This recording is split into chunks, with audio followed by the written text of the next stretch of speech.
اور اس میں جو بھی آپ خرچ کرنے کا آپ کا پلان ہوتا ہے، تو جو آپ خرچ کرتے ہیں تو کیا اندھا دھن خرچ کرتے ہیں؟ یہ اپنی جیب کو پہلے دیکھتے ہیں کہ میرے اندر کتنی گنجائش ہے خرچ کرنے کی. تو ظاہر ہے کہ ہم اور آپ پہلے جیب کو دیکھیں گے کسی بھی پروگرام کرنے سے پہلے کہ بھئی اگر 1,00,000 کی گنجائش ہے تو اسی حساب سے خرچ کریں گے، 10,000 کی گنجائش ہے تو اسی حساب سے خرچ کریں گے، اور 2,000 کی گنجائش ہے تو اسی حساب سے. تو معلوم یہ ہوا کہ جب ہم اور آپ کوئی کام کرتے ہیں تو اپنی صلاحیت کے مطابق، اپنی حیثیت کے مطابق.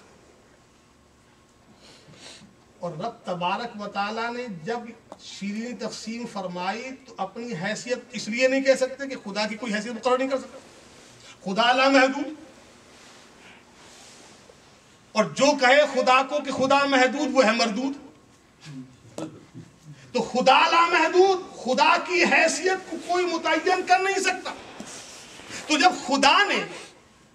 محبوب کی ولادت کے بعد جو شیرینی تقسیم کی تو اپنی قدرت کے مطابق، اور اس کی قدرت کا کوئی اندازہ لگا نہیں سکتا. تو اس نے کیا بانٹا؟ تو سنو،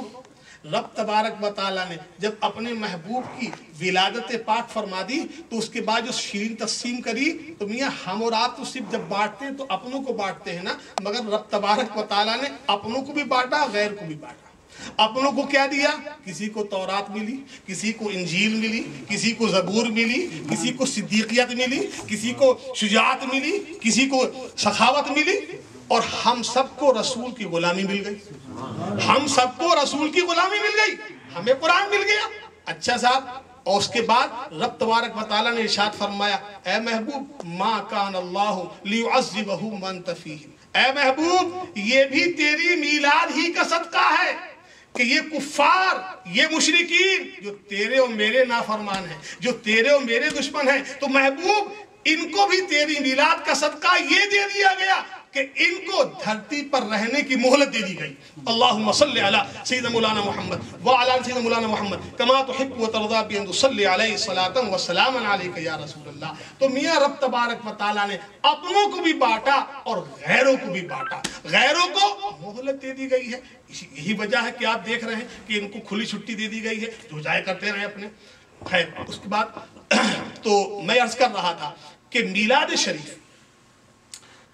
جو بھی رائج طریقہ ہمارے اور آپ کے ہاں ہے، یہ طریقہ ہمیں اپنے بزرگوں سے ملا ہے، ہمیں سلف صالحین سے ملا ہے، تابعین سے ملا ہے. چنانچہ یہی وجہ ہے کہ جس طرح صحابہ کرام اپنے اپنے انداز میں میلاد شریف کی محفل پاک منعقد کرتے رہے، اسی طرح تابعین بھی، تبع تابعین بھی، ائمہ مجتہدین بھی، یہاں تک کہ علماء، یہاں تک کہ اولیاء، سب کے سب اپنے اپنے حیثیت کے مطابق اس محفل پاک کا انعقاد کرتے رہے. وہی طریقہ چلتے چلاتے ہمارے پاس بھی آ گیا. یہی وجہ ہے کہ ہم اپنے ان بزرگوں کے اس طریقے کو چھوڑتے نہیں، اور چھوڑتے اس لیے نہیں کہ یہ طریقہ ہماری مغفرت کا ذریعہ ہے، ہماری نجات کا ذریعہ ہے. اور ہو سکتا ہے رب تبارک و تعالیٰ وہ تو مقت نواز ہے صاحب، وہ چاہے تو بڑے سے بڑے پاپی کو ایک معمولی سی نیکی کرنے سے معاف فرما دے. اور یہ تو اس کے محبوب پاک کی محفل پاک کا ذکر ہے، اس سے بڑھ کر تو کوئی ذکر ہو ہی نہیں سکتا. تو ہم اس خیال سے اس محفل پاک کو اور بھی منعقد کرتے ہیں کہ ہو سکتا ہے رب تبارک و تعالیٰ اس اپنے محبوب کے اس نام پاک کی برکت سے، اس کے ذکر کی برکت سے ہماری نجات فرما دے، ہماری مغفرت فرما دے. تو دعا فرمائے کہ رب تبارک و تعالیٰ ہم سب کو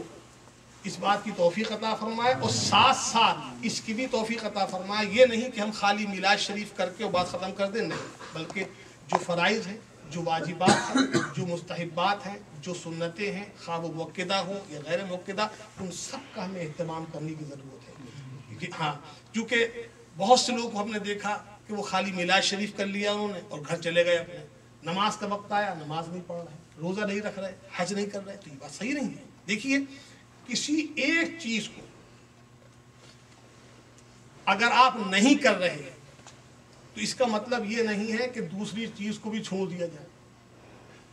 بلکہ کوشش یہ کی جائے کہ جو دوسری چیز ہے اس کو بھی کیا جائے. اور بلکہ چونکہ میلاد شریف کرنا تو یہ فرض تو ہے نہیں، ایک مستحب کام ہے، اچھا کام ہے، اور نماز یہ فرض ہے، نماز یہ ضروری ہے، تو اس کا بھی ہمیں خیال کرنا چاہیے اور اس کا بھی خیال کرنا چاہیے، تاکہ دونوں کام ہوتے رہیں تو اللہ تبارک و تعالیٰ یقیناً ہم سب کی مغفرت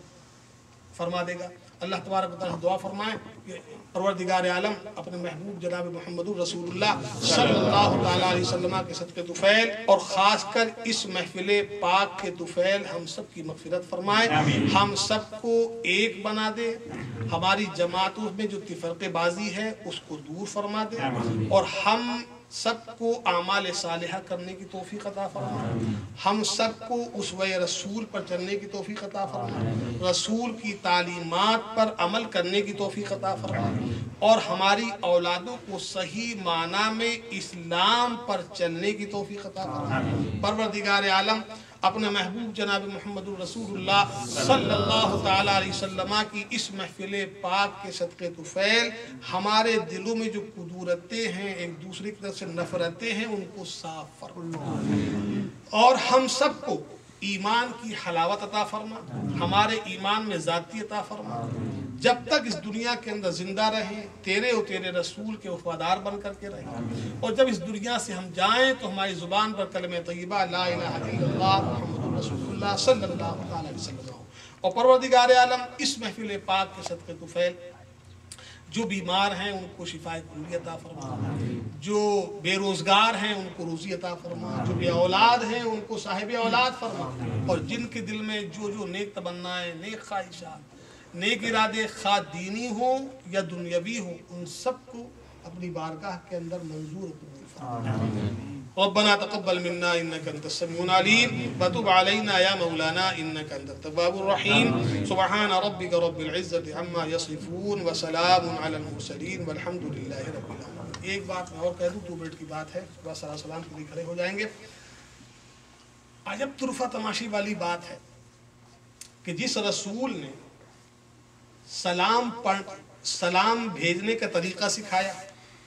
کہ تم ماں باپ کو اس طرح سلام کرو، بھائی بہن کو اس طرح سلام کرو، رشتہ داروں کو اس طرح سلام کرو، دوست احباب کو اس طرح سلام کرو، تو جس رسول نے سلام کرنے کا طریقہ سکھایا ہو، آج اسی رسول پر اور اسی رسول کی امت کے بعض افراد اس دروازے کو بند کر دینا چاہتے ہیں کہ صاحب سب کو سلام کرو، ابا کو سلام کرو، اماں کو سلام کرو، چچا کو سلام کرو، تاؤ کو سلام کرو، بیوی کو سلام کرو، بچوں کو سلام کرو، مگر آمنہ کے لال کو سلام مت کرو، مصطفیٰ جان رحمت پر سلام نہ بھیجنا، کیونکہ شرک ہے، بدعت ہے، یہ ہے۔ تو دوستو یہی ایک امتیازی شان ہے، یہی حد فاصل ہے ان کے اور ہمارے درمیان، کہ وہ جسے اپنا سمجھتے ہیں ان پر سلام بھیجتے ہیں، ہم جسے اپنا سمجھتے ہیں اس پر سلام بھیجتے ہیں۔ اس لیے کھڑے ہو جائیے اور بارگاہ رسالت سے